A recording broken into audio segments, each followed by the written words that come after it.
It is my pleasure as director of the Institute for Women's Leadership at Rutgers University to welcome you to the Susan and Michael J. Angelides Lecture, Making Care Count. This timely conversation features Naomi Klein, the Gloria Steinem Endowed Chair in Media, Culture, and Feminist Studies, Congresswoman Pramila Jayapal, representing Washington's 7th District, and Ipek Ilkkaracan, Professor of Economics and Associate Director of the Women's Studies Center at Istanbul Technical University. We are delighted to bring together these distinguished leaders whose research, policy work, and activism are advancing our understanding of one of the most pressing issues of our times, the intersection of gender, care work, and the COVID-19 pandemic. The conversation launches the Institute for Women's Leadership's 2021 symposium, Making Care Count, Care Work, Gender, and COVID-19. As a consortium, the IWL is dedicated to the study of women and gender, to advocacy on behalf of gender equity, and to the promotion of women's leadership locally, nationally, and globally. Women have been at the front lines in their many roles as care workers during this unprecedented year. Our symposium on Thursday, April 22nd, will illuminate why valuing care work must be at the heart of our fight for gender and racial justice. We hope you are energized by our Angelides Lecture and encourage you to join our symposium, Making Care Count, Care Work, Gender, and COVID-19. Hello, everyone. My name is Naomi Klein, and I'm the inaugural Gloria Steinem Endowed Chair in Media, Culture, and Feminist Studies at Rutgers University. I'm also the author of several books focused on economic justice and climate disruption. My most recent book is for kids. It's called How to Change Everything, The Young Human's Guide to Protecting the Earth and Each Other. You can read most of my journalistic writing at The Intercept. Today, it is my absolute pleasure to moderate a discussion with two fantastic women who I will now introduce. First is Congresswoman Pramila Jayapal, who is a personal hero of mine. She was elected to Congress in 2016 and is now serving her second term representing Washington's 7th District, which encompasses most of Seattle and its surrounding areas. She is the first South Asian American woman elected to the US House of Representatives and one of only 14 naturalized citizens currently serving in the United States Congress. Congresswoman Jayapal is a member of the House Judiciary Committee, where she serves as vice chair of the Immigration Subcommittee, and on the House Education and Labor and Budget Committees. She is also the elected co-chair of the Congressional Progressive Caucus, which represents approximately 40% of the entire Democratic caucus. The Immigration Subcommittee chair of the Congressional Asian Pacific American Caucus, and a vice chair of the Congressional LGBTQ Equality Caucus. So she is very busy.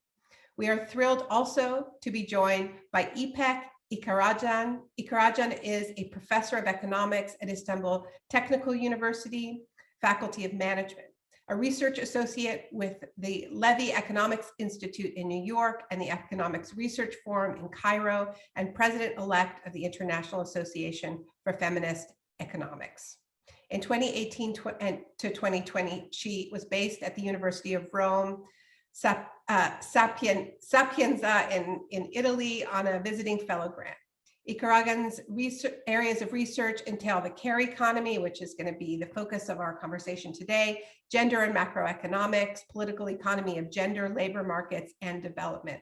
Her purple economy model, which we're going to be hearing more about, depicts a gender egalitarian and sustainable economic system, which we badly need. Has been adopted by various women's organizations as an advocacy tool, such as the European Women's Lobby, a European-wide network of women's organizations, and the International Women's Rights Action Watch Asia Pacific.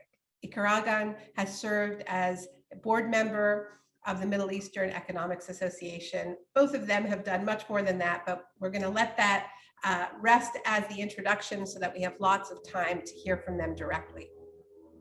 We live in a time, as we know, of intersecting global crises. So I'm particularly pleased that we are able to have this international conversation across borders to talk about these crises that really can only be understood from an internationalist perspective. Congresswoman Jayapal, I'd like to start with you.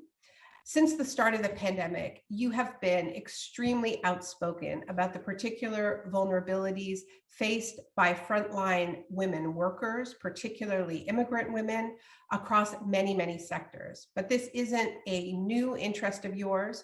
You are one of the most outspoken advocates for a $15 an hour minimum wage, for Medicare for all, and so many other issues that affect the daily lives of working women. So I'd like to ask you to start by sharing some of your opening thoughts about what the pandemic has revealed about the urgency of these and other issues. Naomi, thank you so much for that opening and for your incredible leadership. You know, you inspire me and people across our country and our world with your phenomenal leadership on climate and so many other economic and racial justice issues. And I'm grateful to Rutgers for inviting me today, and also Ipek, so delighted to be able to be on this panel with you and making this the international conversation that is so necessary. So as you mentioned, I serve as the chair of the Congressional Progressive Caucus, and my interest has always been an intersectional one. I think that as a woman of color, I think I'm very clear that we are not women on Monday, immigrants on Tuesday, workers on Wednesday. We are all of those things all of the time. And so the crises of the last year have finally brought into focus for the United States of America the intersections that we have needed to deal with for a long time, and specifically affecting women of color and people of color more broadly.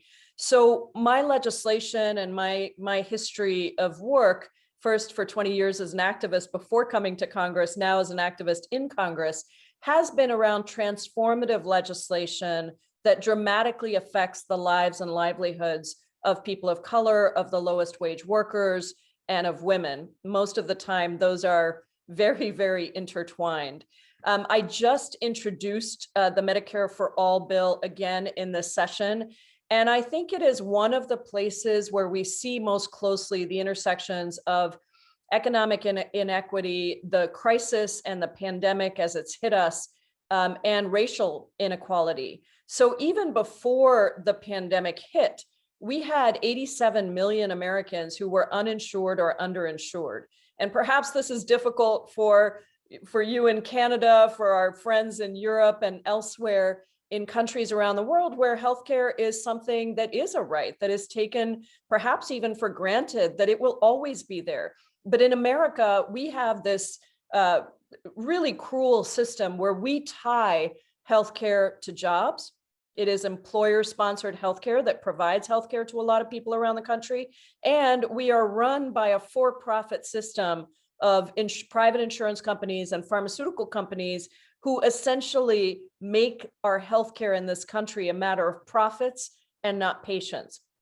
And so last year, when we saw this mass unemployment crisis that started with a global pandemic, that suddenly showed how broken our system was. It turned into a mass uninsurance crisis where tens of millions of people lost their healthcare as they were losing their jobs. Millions of women during the pandemic really were affected. Unemployment skyrocketed to historic levels, and millions of women lost their jobs, and therefore millions of families lost their health care. And the country experienced the highest increase in the number of uninsured Americans ever recorded. It is absolutely undeniable that Medicare for All would have strengthened our response to the pandemic, would have further enabled everyone to seek the necessary services with the health security they deserve. And it is also undeniable that had we had a single payer system such as Medicare for All, we would have had far fewer people who were already ill, who were already dealing with the effects of not being able to get the healthcare that they need or the pharmaceutical drugs that they need. So this is something that we have brought to the forefront with the Medicare for All bill. We have introduced it with 54% of the Democratic caucus already on board as original co-sponsors, including 15 committee chairs of very powerful committees, such as the Energy and Commerce Committee. We already have commitments for hearings, but we just have to be clear that this is something that a transformation of our healthcare system involves taking on some of the biggest corporate profiters of the status quo. And they are already pouring tens of millions of dollars into trying to defeat our efforts to bring about a finally necessary step in healthcare in America, and that is guaranteeing healthcare to everyone as a human right.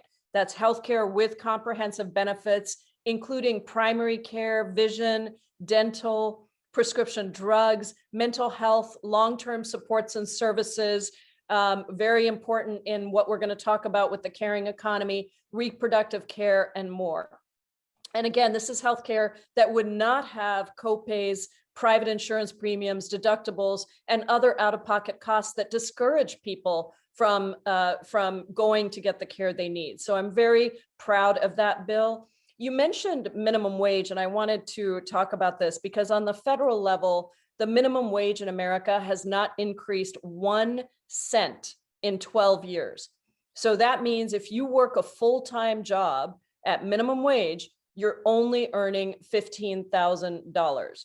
If you look at some of the essential jobs that women are performing, particularly in the caregiving economy, the average caregiver salary in the United States is only $12.74. And many caregivers make much less than that. So if we were to raise the minimum wage to $15, and I'm proud to say that I've been at the leading edge of this movement with the fast food workers. In 2014, we passed in Seattle, made Seattle the first major city in the country to pass a $15 minimum wage. And I was on that committee that made that happen. And so we're really proud of that. But we need to do it federally. Raising the federal minimum wage would give 32 million workers a raise, including a third of all Black workers in America and a quarter of all Latinx workers in America. Nearly 60% of those who would benefit are women, and nearly 1 in 4 of these women are Black or Latina. So we also know that raising the wage would dramatically affect poverty. It would lift 1 million workers out of poverty. So this is an issue that's near and dear to my heart from the perspective of organizing alongside working people and labor unions and fast food workers.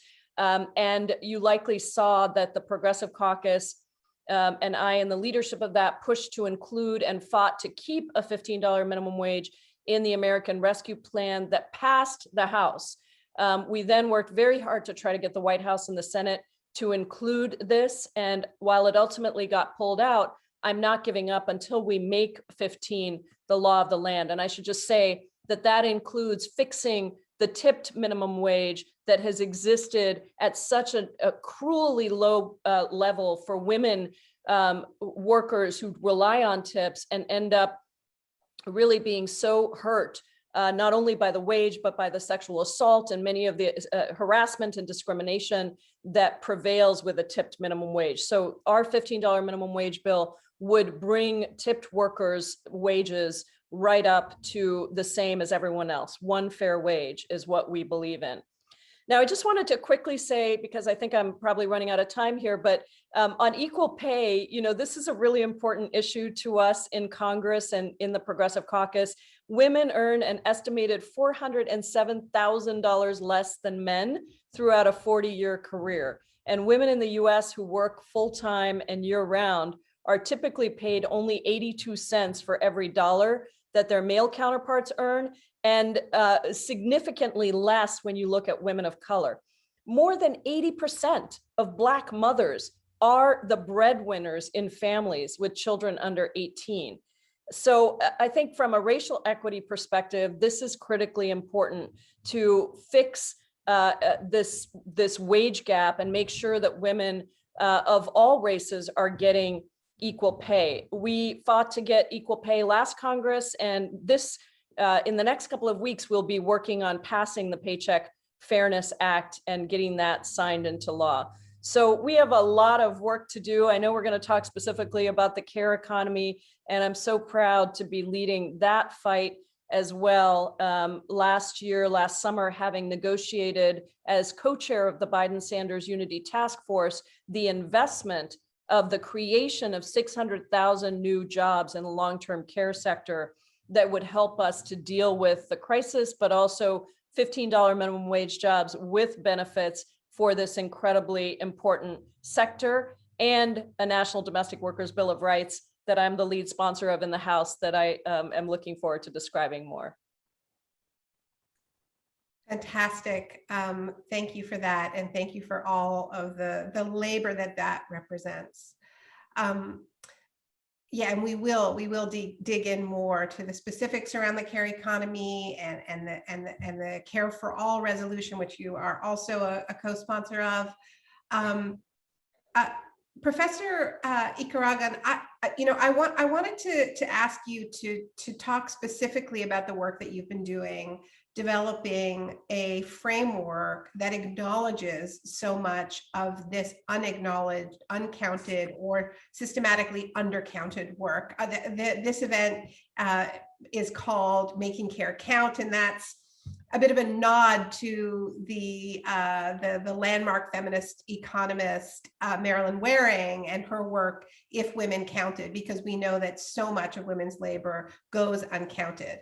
So explain to us what the purple economy is and what this framework would do to address the systematic undercounting and undervaluing of women's labor.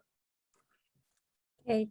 Thank you. I'm so happy to be part of this conversation, which I think already started on such an exciting note. I'm so impressed by Congresswoman Pramila Jayapal's initiatives on a number of very important fronts. I'm an economist, a researcher, a feminist economist. So this is the perspective that I will try to provide in our discussion today on care, and making care count has been basically the main objective of my work.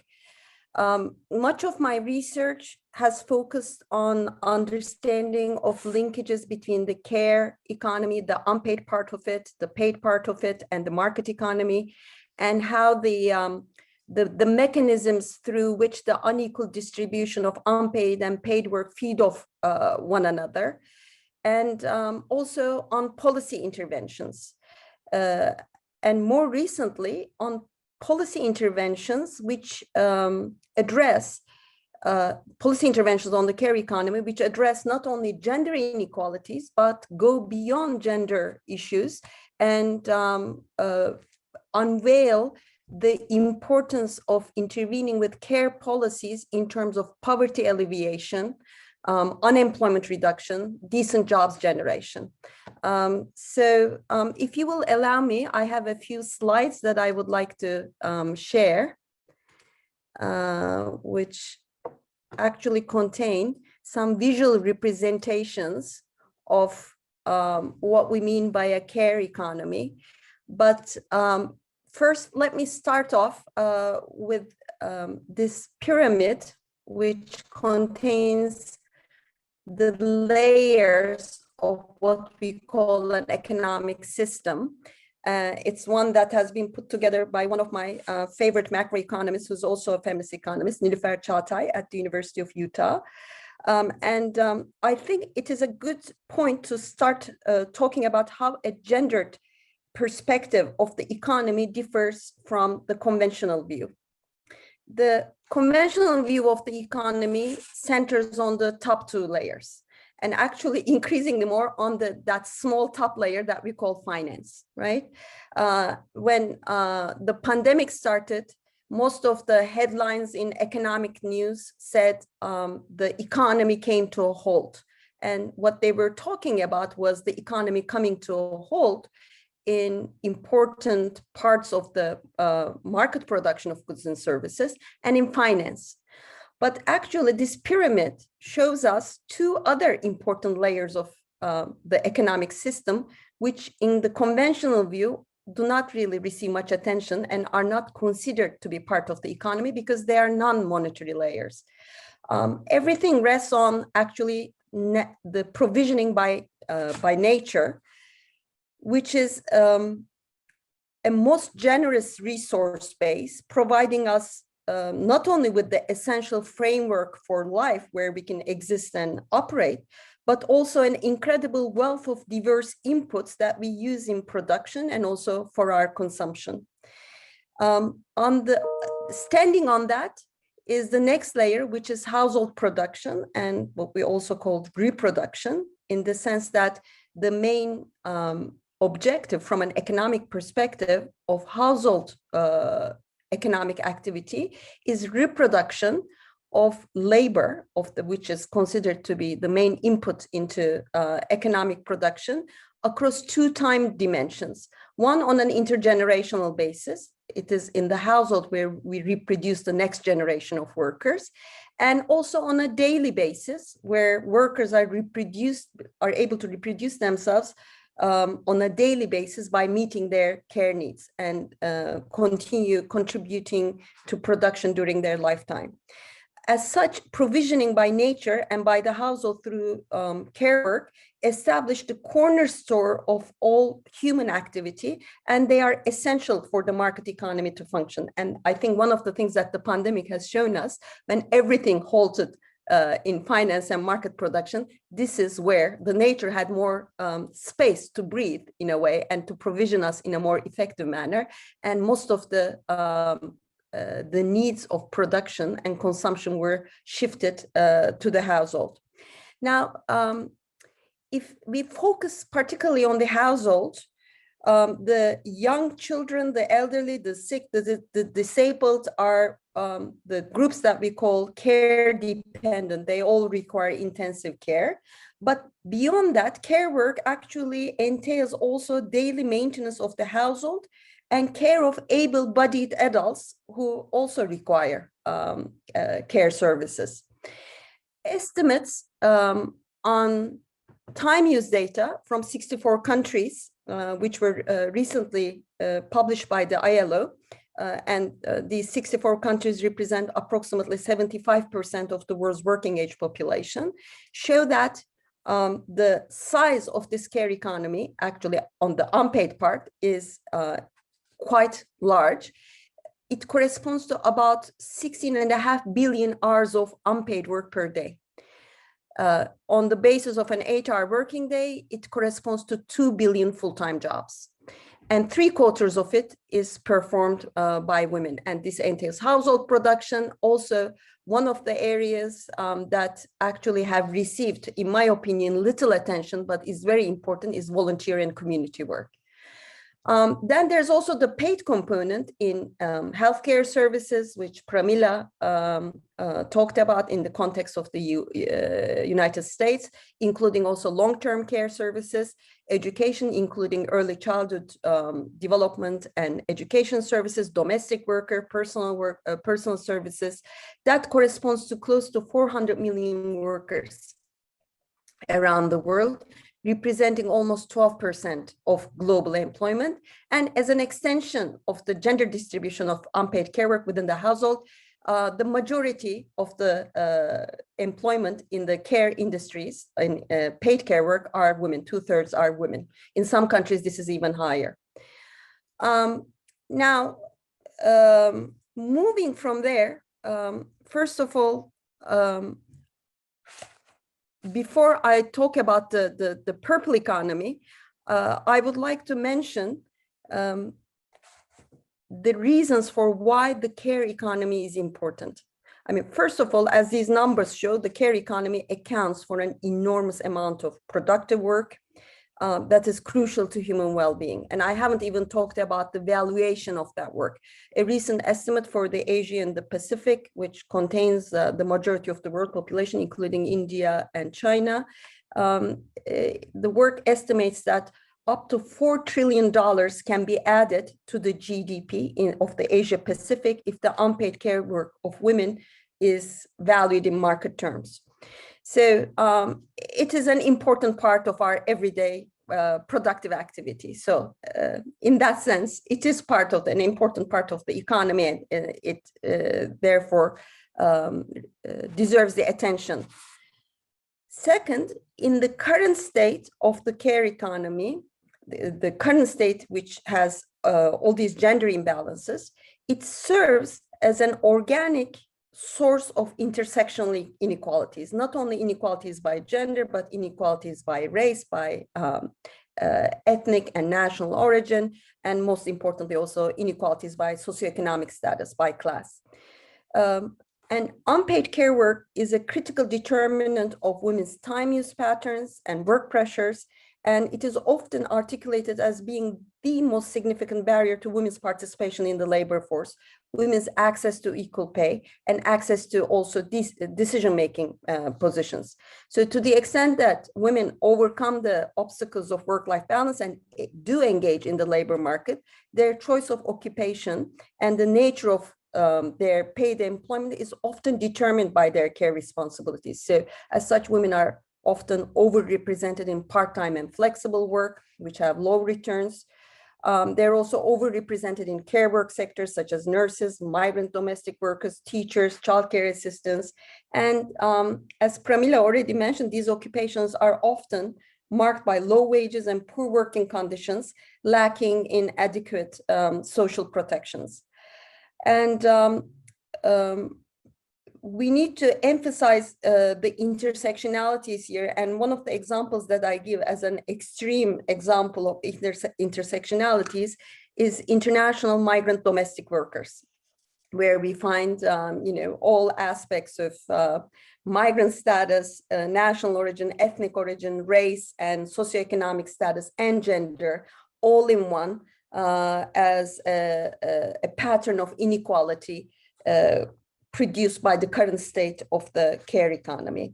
And finally, the third reason for why the care economy matters is, I would like to put it on a more optimistic note, when it is recognized as an important component of the overall economic structure, and when the appropriate policy actions are taken, actually, it has the potential to serve towards multiple policy targets. Beyond decreasing gender inequalities, it also promises generation of decent jobs because the care services sectors have the highest employment multipliers, as we call them. They're very labor intensive. So for every dollar that you invest, they have the highest potential for generating jobs, not only for women, but also for men.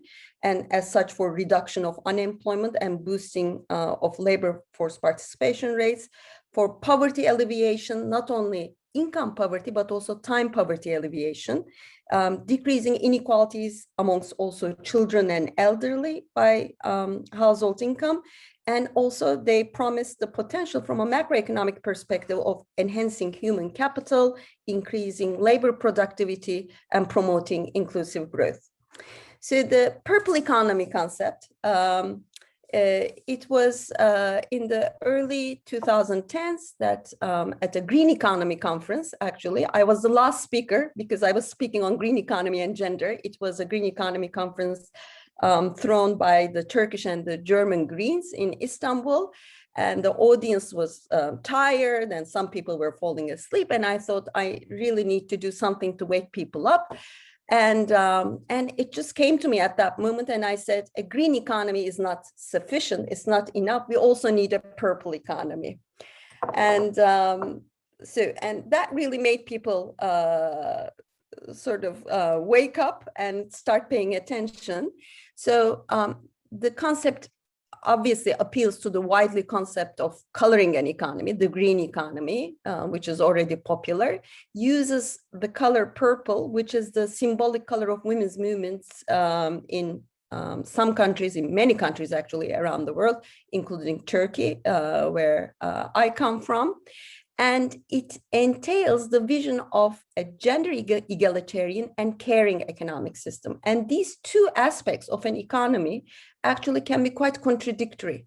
I mean, you can have a gender egalitarian economy, which ends up being caring, or you can have a caring economy on very traditional gendered norms. So the purple economy tries to achieve both objectives at one go. And the main organizing principle is what we call the 3R strategy, which was adopted by the United Nations Commission on the Status of Women in 2014, and first put forth by another favorite feminist economist of mine, Diane Elson from the UK, which is basically is the short term for recognize, reduce, and redistribute unpaid work. Recently, with the contribution of the ILO, it has been expanded to a 5R strategy, adding reward and representation of care workers, which is something that Pramila already mentioned in the context of the US in her opening. The purple economy stands on 4 pillars. These 4 pillars basically indicate the 4 areas for policy intervention. One of the most important is universal social care services infrastructure. So quality care services for all who need them, making it accessible, independent of purchasing power. The second pillar is labor market regulation for work-life balance. And those work-life balance measures usually focus on women, extending maternity leave or making flexible work, part-time work, home-based work available for women. And under the pandemic, what we are seeing is that with this shift to work from home, a much larger share of women are adopting for that option as compared to men. But the purple economy foresees a work-life balance with equal gender incentives, also promoting men towards flexible work, home-based work, whereby they can contribute to household production. The third pillar is particularly for underdeveloped contexts, rural contexts, where a lot of the unpaid care work actually entails activities such as collecting firewood or water or fodder or food production for self-consumption. So time-saving physical infrastructure for women in rural communities. And in order to enable the first 3 pillars, what we need is an enabling macroeconomic environment with macroeconomic policies and growth strategies that focus on decent employment generation.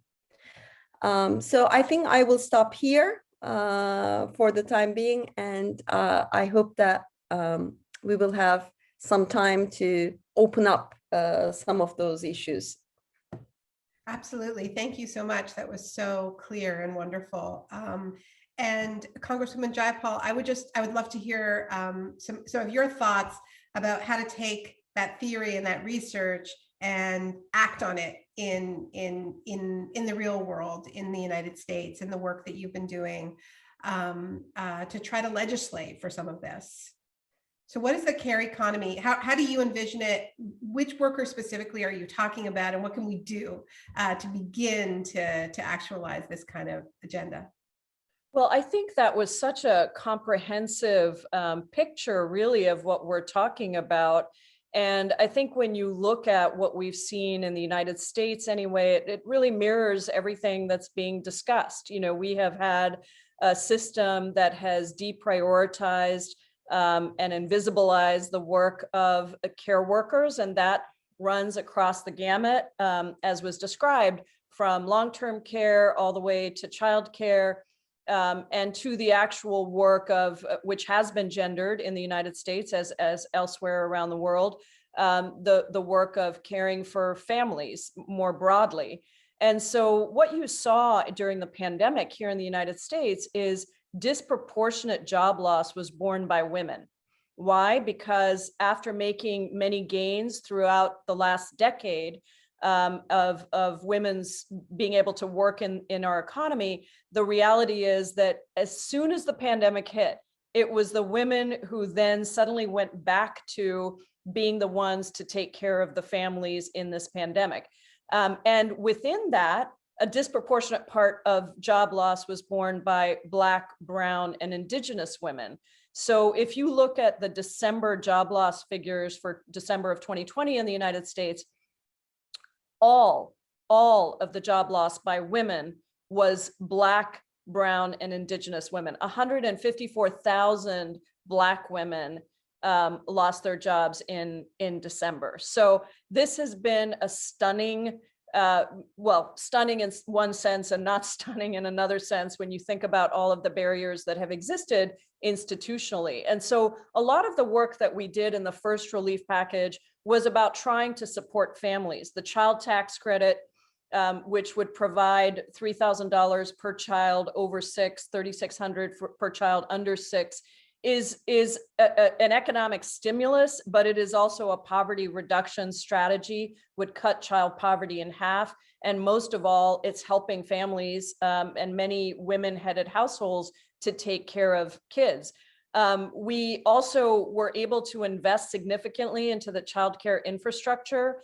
And our work now in this next package is to prioritize the care economy as a top priority. There's human infrastructure that has been talked about, physical roads and bridges. We've expanded that concept to include green rebuilding of schools, housing, other kinds of physical infrastructure that need to be created.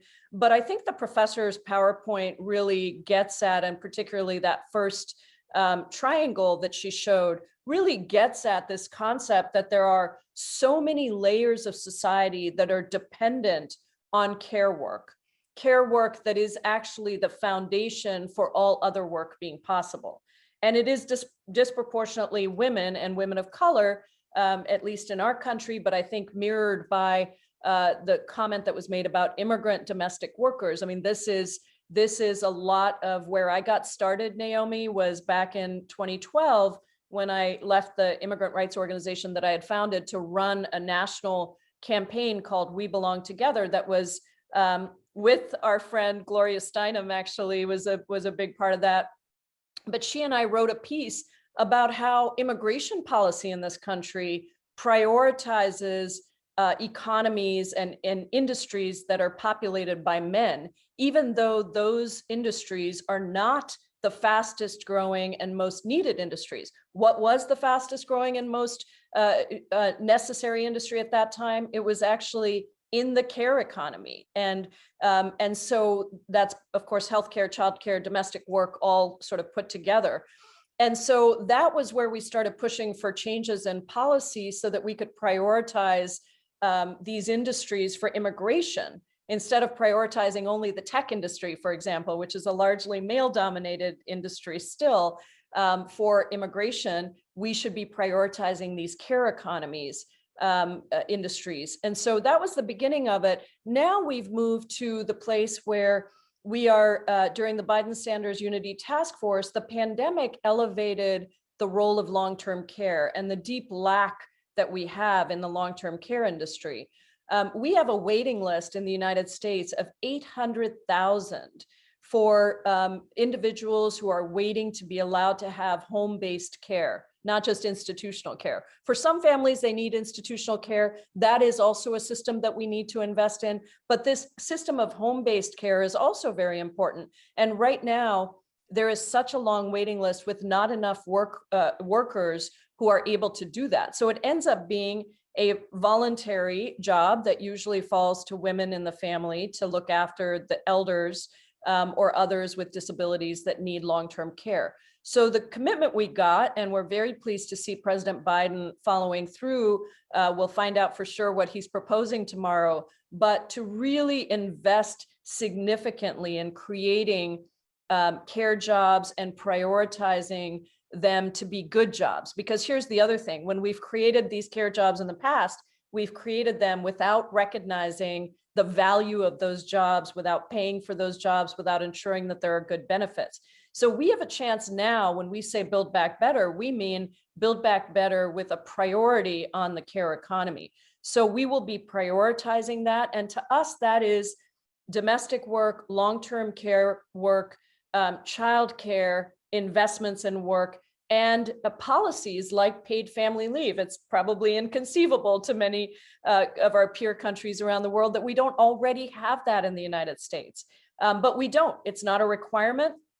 If you happen to work for a company that allows that, we try to provide some incentives here and there in the last bill in the CARES Act, but we don't require it. And it should be required. And so that is also an essential piece. Separately, we have the National Domestic Workers Bill of Rights. And this has been something I've been very proud of because, again, this is such an intersection of immigration, something I've been, working on for 20 years, as well as women's pay and gender equity, so many pieces that are a part of this. But the Domestic Workers Bill of Rights, I'm just as proud of the bill as I am of the process. In fact, I think the process really made the bill as transformative as it is. Domestic workers in the history of this country were left out of core civil rights protections. And they were left out in large part because they were Black women in the South. And the racism of that time meant that people, white Southern segregationists largely, said, we don't need to pay for this work. And so they were excluded from fair labor protections and other benefits and rights in the Civil Rights Act. And I remember when I was getting ready to introduce this bill last session, the late, great hero of mine, John Lewis, came up to me and said, I want to be on this bill because my mother was a domestic worker and she was excluded. And I want to make sure that we fix that. We have to fix that. So this bill not only will protect and re-include domestic workers in civil rights protections, but it actually goes beyond that in terms of really establishing standards. We took some of the best pieces of domestic workers' bills of rights that have been passed in states and cities, including Seattle became the first municipality to pass a very strong domestic workers' bill of rights.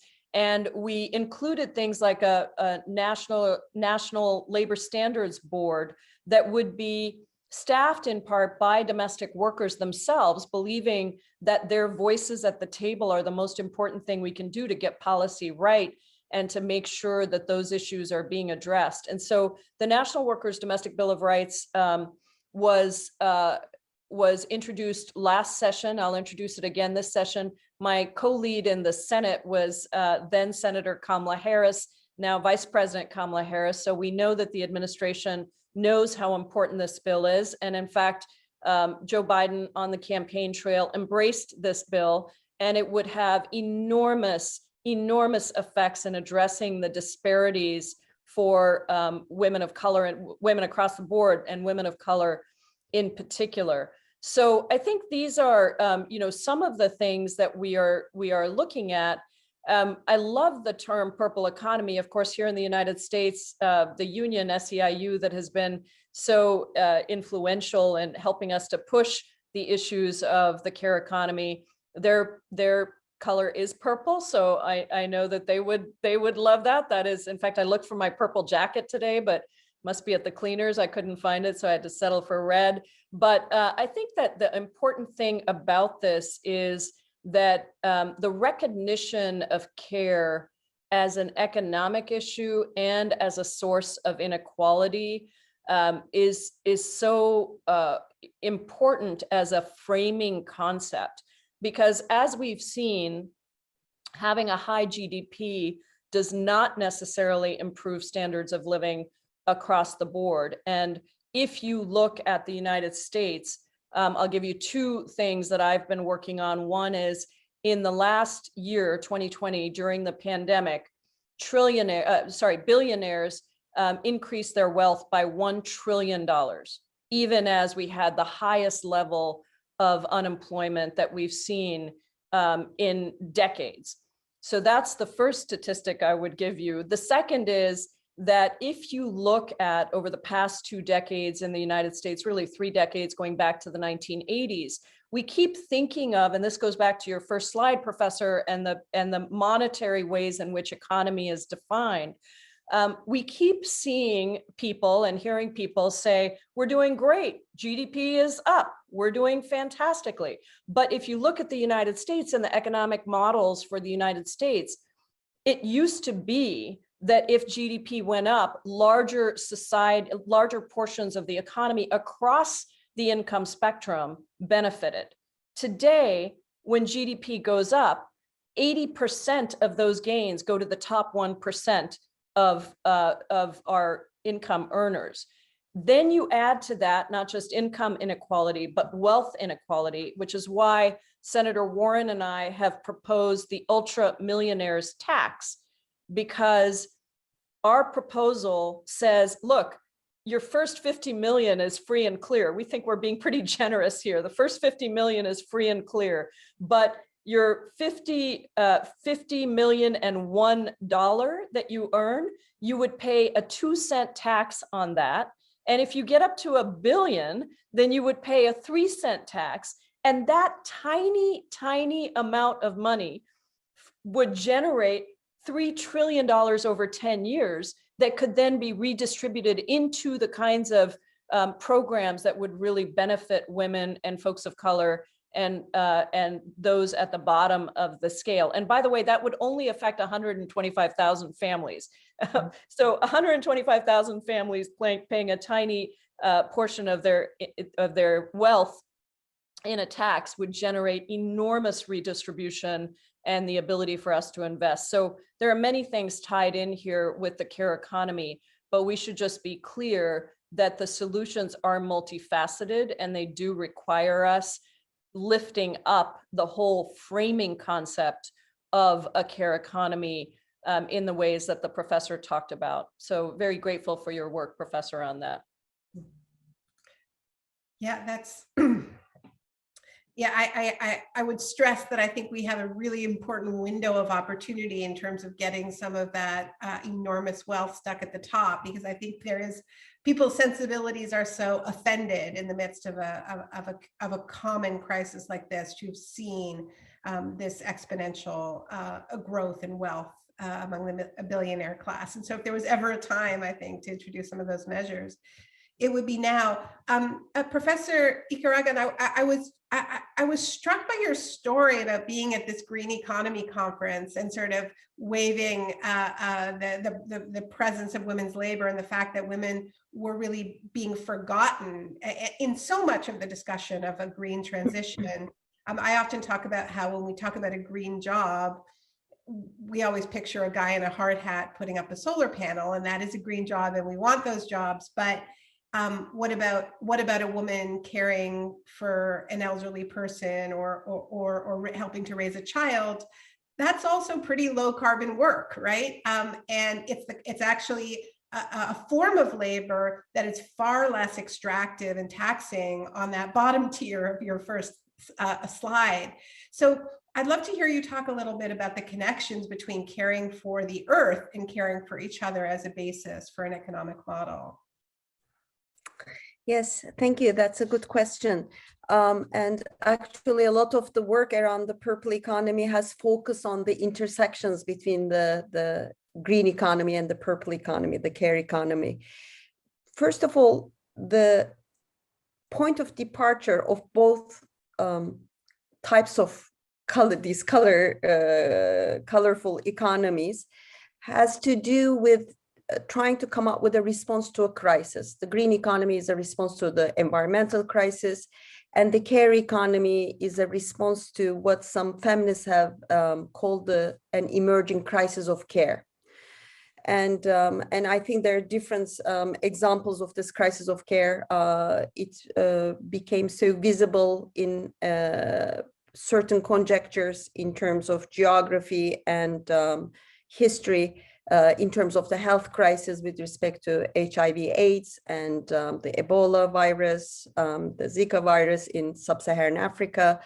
And also we saw other localized care crises emerging in countries such as countries of Central Asia, the ex-Soviet Union republics, and also in countries such as the Philippines through international migration of domestic workers, with a lot of women leaving their home countries and leaving their children, young children behind and their families behind. There was another type of care crisis emerging. And I think with the pandemic now, it's a globalized care crisis. And the purple economy is actually also a response to how we can reorganize the economy so that we can ensure sustainability of provisioning by caring labor, the same way that the green economy aims at sustainability of provisioning by nature. The purple economy aims at sustainability of provisioning by caring labor without necessarily instigating these multiple inequalities in a sustainable way, without penalizing the people who do care, who do take on that caring role. I think also another complementarity between the two types of economies is that they unveil something that's very important, that the bottom two layers of the economic system that are so essential to human well-being, beyond consumption of market goods and services.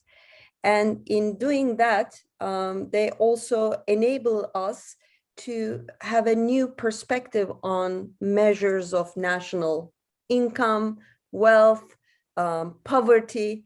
I think one of the most important breakthroughs, for instance, in studies on the care economy has been on the concept of poverty, where poverty is in the conventional way, which is the focus on the consumption of market-produced goods and services and cash income, sets a poverty line. And if you're below that income level, you're considered to be poor. But that conception of poverty completely undermines the fact that in order to be well and in order to survive, we consume not only market-produced goods and services, but a lot of our consumption centers on household-produced goods and services. And that requires a resource that's different from income. That requires time, which is a very important resource. So one of the measures that has been developed to integrate the two, the time as a resource necessary for household production and money as a resource necessary for accessing market-produced goods and services, is called the time and income poverty measure. And there's some very interesting empirical applications using country-specific data, which, for example, shows that under a policy scenario where all the poor people, all the women and men living in income-poor households are provided full-time jobs appropriate for their education and skill level, and earn the types of wages that people similar to them in the labor market earn, what we find is that most of them are brought above the income poverty threshold. So they stop being income poor, but because they have to work and commute very long hours, they're pushed into time poverty.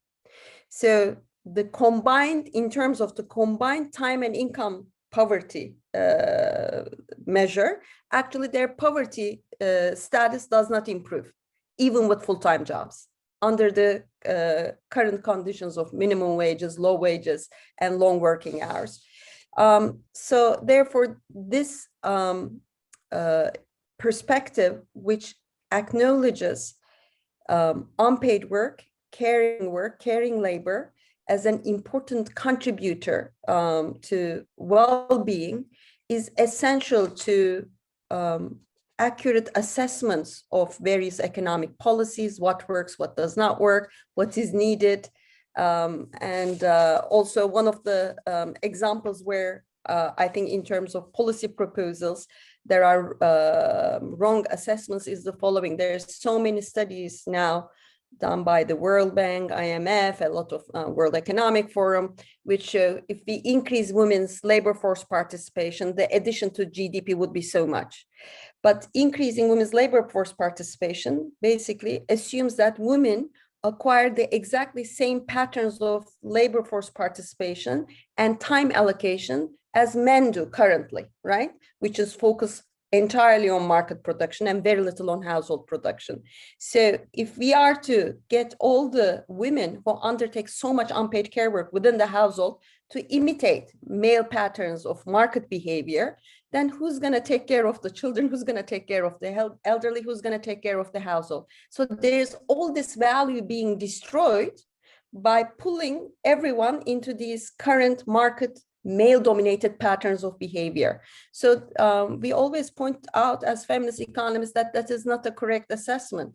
what we need to do is not simply change women's behavior to adopt the norms that are set by male market patterns behavior. But what we need very urgently is for men to transform their behavior to balance work and family in the same way that many employed women do. So it is only in that way that we will have something that comes closer to a purple economy. And one last thing I would like to say is that the pandemic actually seems to have created maybe a historical moment of opportunity in that sense, because a lot of the research around the world in different countries is showing that there has been an unprecedented increase in men's contribution to household production under the pandemic restraining orders, because more men are now working from home, are staying from home, and are working reduced paid work hours. So it seems that actually home-based and flexible work might be a more appropriate policy option, particularly for male workers, in order for them to reconcile work and family obligations. Yeah, I saw some that fact in one of your presentations, and it's really quite fascinating. So we talked a lot about the care economy, and we are entering our final 10 minutes, just to be aware. So make sure you say what you want to say, what you want to make sure you don't forget to say in your next answers. But of course, the flip side of an economy that values caring is a kind of careless economy that treats care work as disposable, as sacrificial, and we see the cost of that too, right, Congresswoman? We see when we don't value the women who work in long-term care facilities and who care for the elderly, and they have to have 6 jobs and are working on contract and are moving from work site to work site because they aren't paid a living wage, then that has impacts in the spread of disease. So that's just one example. I'd love to hear your thoughts on the true costs of carelessness to people on the front lines and to the entire society. Well, I think it's a mortality question, as you rightly point out. And I think that the pandemic has again showed us the intersections between race, class, and gender in ways that we should have seen, and many of us saw, but we're having trouble drawing attention to before the pandemic hit. And I think that if you look at just as an example, healthcare as an example of this, there was just a study released by Public Citizen that showed that 44% of those who got COVID infections that was tied to a lack of health insurance, and 30% of those who died was tied to a lack of health insurance. And then if you look at those statistics and dive into that, well, who died? It was Black, Brown, and Indigenous people. We know that the gender numbers are very high there as well. And we know that at the end of the day, on every measure, women and folks of color and the poor have been disproportionately burdened. And so as we look at our solutions, for us in the United States, I feel sad, Naomi, to say this, but we have made tremendous gains, but we are also quite far behind. I mean, you look at paid family leave as just an example of how we have had a carelessness economy, if we want to take that term. Only 15% of people are able to even get paid family leave, and it's through their jobs. And there was a story that came out recently, an article that came out recently, I think it was in Harvard Business Review, and it was the story of 2 Sarahs, one Sarah that was from Seattle and one Sarah that was from Stockholm.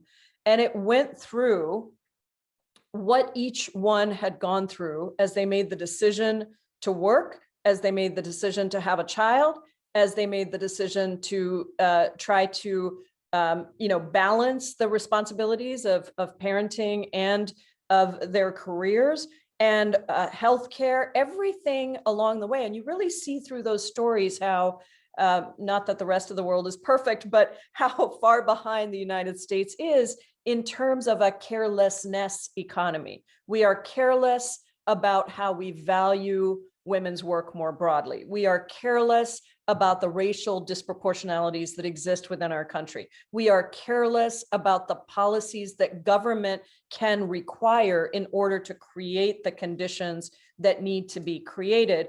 And we are careless about our attention to what work is seen as valuable, rewarded as such, and some core ideas that the labor movement helped us advance, that one job should be enough. You shouldn't have to have multiple jobs. That the gender dynamics of a family should reflect equality of many different kinds that Ipek was talking about.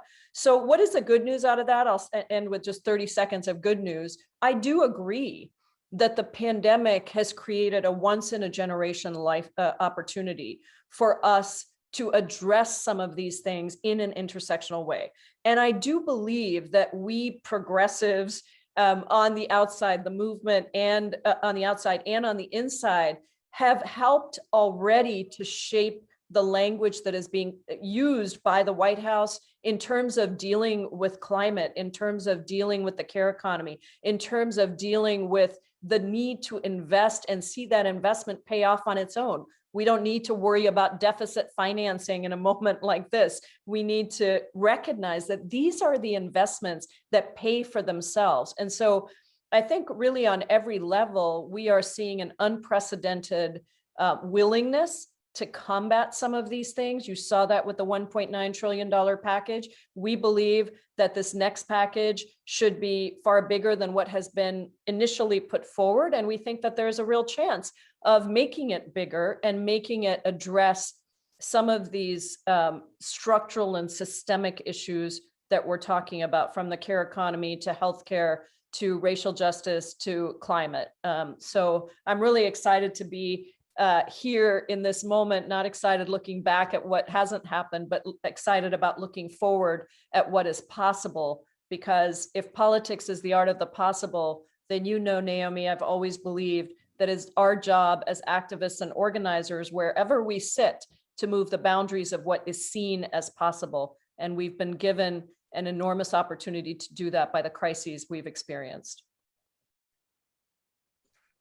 Absolutely, absolutely agree. And one of the, I think you used this phrase before, Ipek, that this has been like, so much has been revealed in this past year. And one of the things that I think that has been revealed is something that you've talked about in other contexts, is the way in which women act as shock absorbers, no matter the crisis, right? So women are absorbing all of the ways in which labor is being offloaded into the home. That's always been true, but there's more visibility. People are more aware of it because it is affecting people across the board and in so many sectors. Just in closing, what would you say are a couple really important policy steps for governments to take right now in this moment of opening to value care in a significant way to change the lives of women and everyone else? I think I will go along my pillars of the purple economy, investing in care services. And not only because we want a caring economy, but also because we're facing a very pressing problem of lack of decent jobs, economic growth pattern, which doesn't generate sufficient number of jobs, jobless growth, so to speak, and investing in care services actually provides the potential for generation of an enormous amount of jobs. We've undertaken a study, including the 45 high-income economies of the OECD. It was a projection into 2030, and we had two scenarios, the status quo scenario and the high road scenario for a caring economy that also abided by decent jobs targets.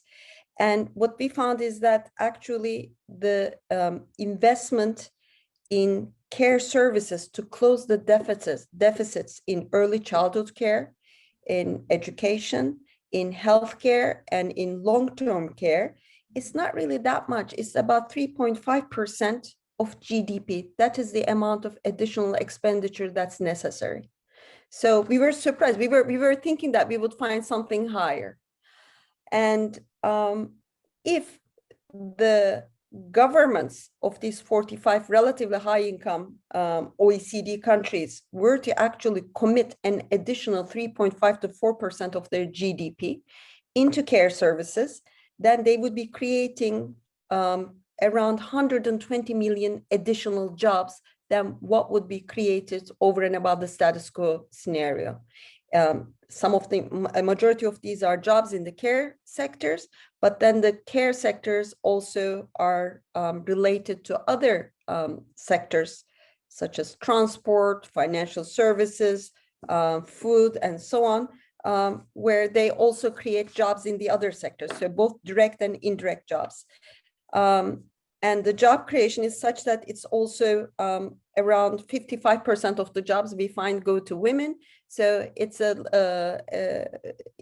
advantages women a little bit over men in terms of employment, new employment opportunities. So I would say that is one of the main areas on which we need to progress: investment in long-term care services, early childhood care services, healthcare services, and in countries which have also deficits in education, also in education services. And I should also say that's also what the empirical work shows is that the jobs generation in these sectors have a huge potential also for poverty reduction. So for each dollar you spend on care, you create about 3 times more jobs, and you're able to reduce poverty in a more effective way than spending the same money, let's say, on physical infrastructure. Whereas most of the fiscal stimulus packages, the first thing they think of is physical infrastructure.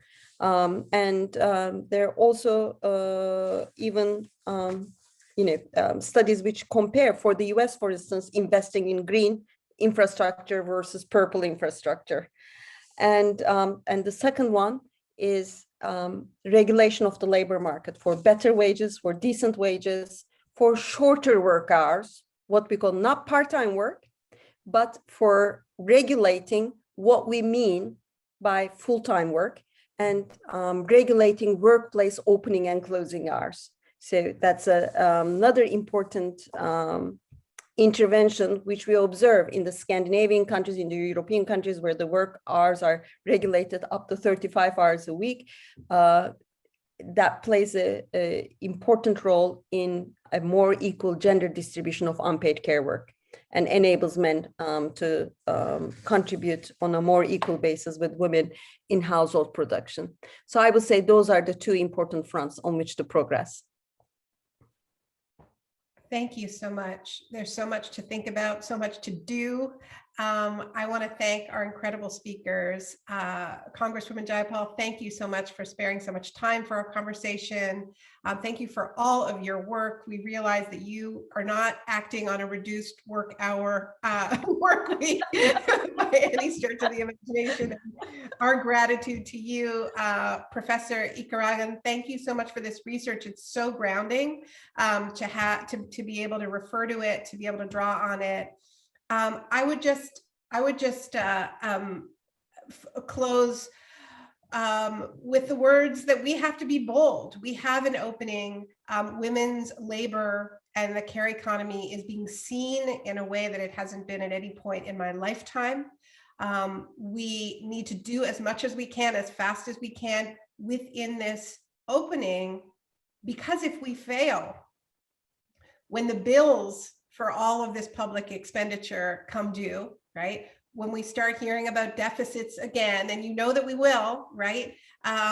It's going to be women's labor that is going to be asked to sacrifice yet again in the form of austerity politics, right? So if we don't change the game now, then it won't just stay the same. It'll actually get a lot worse. And that's, something I've called the shock doctrine in the past. We have to always be aware of it. And understand that when these openings happen, we have to put forward our best ideas, and we have to do it with great confidence. So thank you so much.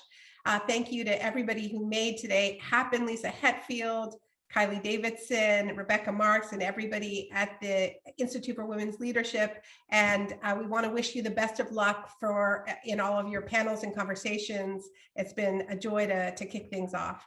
Thank you so much. Take care, everyone.